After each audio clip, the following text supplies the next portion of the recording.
Hey ladies and gentlemen, Richard Kenobi here, and I'm back again for another movie review, and today we are reviewing The Jungle Book, the newest Disney live-action movie, and this is not the first time The Jungle Book has been done in live-action. There was a live-action Jungle Book that came out in 1994, year before I was born, but it was done with Jason Scott Lee. Now, you can go look it up. It hasn't aged that well, and I never saw it. But this new one, before I get to it, let me start by saying off that I love The Jungle Book. I was a fan of the novel more than I was the cartoon, so I did watch the cartoon. I watched it like 3 times when I was a kid in school, and I loved it, and my favorite character was Baloo, and of course my favorite song of all time was The Bare Necessities. But I loved the novel more. I don't know why. Every time I read that book, I loved it, and I could not describe it. So, when I heard that they were going to be doing the Jungle Book next in live action, I was a little worried, because Maleficent, I thought was okay. Cinderella, I saw it last year with my wonderful girlfriend. We both loved it. I thought it was good. I really did, because I wasn't a hardcore fan of Cinderella, but I still loved it, and it was really, really good. But this I was really worried about, and once I saw the Super Bowl trailer, I was hooked, and I was ready.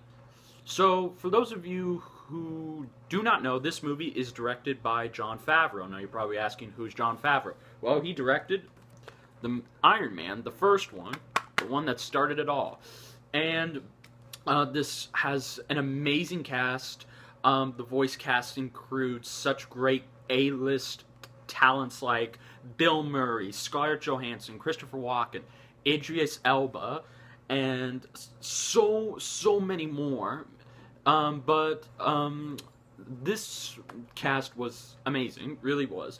And of course we have Neil Seth, I think that's how you say his name, as Mowgli. And it also should be noted that this movie is done completely in CG, but mixed with green screen and blue screen effects. But there are sets, but this was all done in a soundstage. But before I get to that, let's talk about the cast. So, pretty much if you've seen the Jungle Book cartoon, or if you read the book, the movie more or less follows that.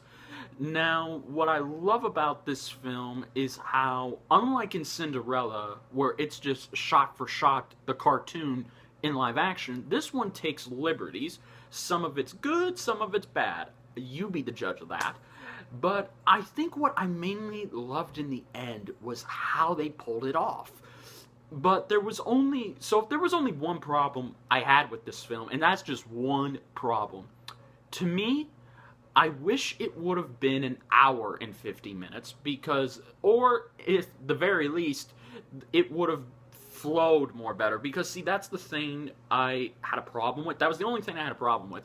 Unlike in Batman v Superman, where it was rushed, this one, it felt like it was taking its time, even though we all know this story. So I feel like the movie should have flowed a lot better, because there are some times where the non-moviegoer will look at this movie and say it's dull. So that's my only gripe with the film. But other than that, let's get to the positives. So, the first thing, I liked the actor who played Mowgli. This kid, he was believable in this role. I did not see a child actor. I literally saw Mowgli. That's how good he was. I liked his interaction and his chemistry. I just loved his chemistry with all of the animals, with Baloo, with Bagheera, and just many, many more. Mainly with Baloo, because again, when he and Baloo first met, you can see their chemistry there. You can hear and see that they have great chemistry. But unfortunately, the chemistry was not further exploited. Or, sorry, it wasn't exploited. Wow, I can't talk today. It wasn't explored more. That's what I'm trying to say. Because again, in the cartoon, when you see it, you can tell their chemistry is wonderful and amazing. But in the movie, you get a taste of that. Like, you can tell they have that chemistry, but it's not explored more. So, yeah. But of course, also on that note, the voice actors, Bill Murray mainly, he killed it as Baloo. I literally loved hearing Bill Murray as Baloo. Now, people have pointed out that these actors, sometimes it feels like they're just playing it as themselves, because see, that's true. Because what I love about, what I'll get into later, but when you hear the voices, it's hard to tell if it's the actor or the character. I had that problem. I only had that problem with Kai. I did not have that problem with Bagheera or Baloo, because when I heard Ben Kingsley as Bagheera, I could tell that's Bagheera. That is straight up Bagheera. Or hell, the biggest example me and my girlfriend loved was Idris Elba as Shere Khan. When you hear his voice as Shere Khan, that is Shere Khan. He's intimidating, he's very calm and calculating, but you can tell he means business. He's not the kind of tiger you want to piss off. So I really liked that. But again, there was only one problem I had, and that was with Scarlett Johansson as Kai. I'm sorry. Even though, yes, Scarlett Johansson, she's a great actress, don't get me wrong. But again, the problem is that what I wish they would have done more is they would have had her talk less as herself and more as Kai. Because again, you get the feeling, you can sort of hear that in her voice, like she is trying to be Kai as best as she can without sounding like herself, but it's just something she can't do. But I'll give her credit for it, she tried. Let's see. But now let's get to Bill Murray. Again, Bill Murray. I liked him again as Baloo. I don't know why. I just could not stop smiling whenever... And everybody in the auditorium laughed along with me and Mrs. Kenobi, because whenever Baloo says something funny, it's funny. Because again, Bill Murray knows how to still keep you laughing, even though that's just my opinion. I don't know if you have the same opinion as I do. But he really pulls it off as Baloo. He plays the lazy, con bear really perfectly. I appreciate that. I really do. And whenever there's a scene where he's undeniably, he cares about Mowgli, which again, I wish this would have been explored even more like it was in the cartoon and the book, is that whenever there's a scene like that, you can tell he really cares about this kid. Because again, I'll give you an example. In the cartoon, and somewhat in the book, he wanted to adopt Mowgli to protect him because he saw something great in this kid. He loved him, like a son, and that's what I really loved. And I wish that would have been in this movie, but whatever. It was still good.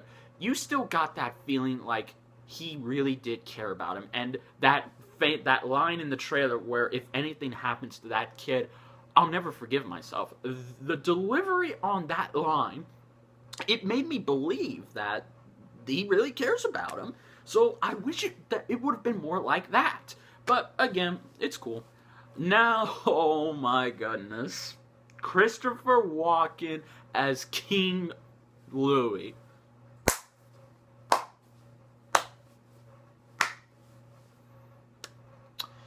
What can I say? It's King Louie. It's Christopher Walken as King Louie. There's nothing to say. He is funny and yet intimidating. I'm not kidding you. He literally, even though I wish they would have built that up more, because in the trailer, yeah, you hear him, the way he talks, kid, I got ears. My ears got ears. Only I can protect you. That's Christopher Walken right there. But when you first get his introduction as King Louie, I'm not kidding you, I felt a little intimidated by this guy, by this chimp, orangutan, so it was really, really good. But then when he sings, because yes, there are songs, there's only 2 songs from the cartoon, which I'll get into more, but when he sings that famous song that King Louie sung in the original, oh my god, Christopher Walken did it beautifully, because for those of you who don't know, Christopher Walken used to be a dancer and a singer, so he can really sing. And honestly, what I really wanted to see, because again, since this is a serious take, I really would have loved to see Christopher Walken dance. Like, pretty much dance as King Louis, because he's a great dancer. He has the best dancing moves I've ever seen. And that's not an understatement. That's really true. But overall, he made me laugh, he made me intimidated, and he was just fun. He was one of the highlights of the film for me and my girlfriend. We loved him. We both smiled and just loved him. So bravo to Christopher Walken, man. I can't believe it. Now let's talk about the CG. Now, despite what some people may have thought when they saw the trailer, because again, the CG looks amazing. Oh my god. Like, just the way we've come along in motion capture, it's a phenomenal. Because again, when you see this film, you're gonna feel like those are actual animals. And not just the animals, but the landscape. Because again, this was all done in a soundstage in LA.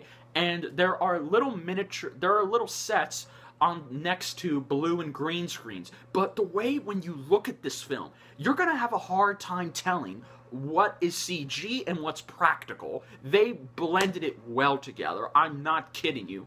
I believed whenever I first saw the environment, whenever I saw Mowgli run in the jungle, on the tree, swinging from tree to tree, and just running through the glass, or when you see a shot at the distance of the landscape, you see how beautiful it is. You really believe that that's the jungle. So they really captured that really well, and I liked it.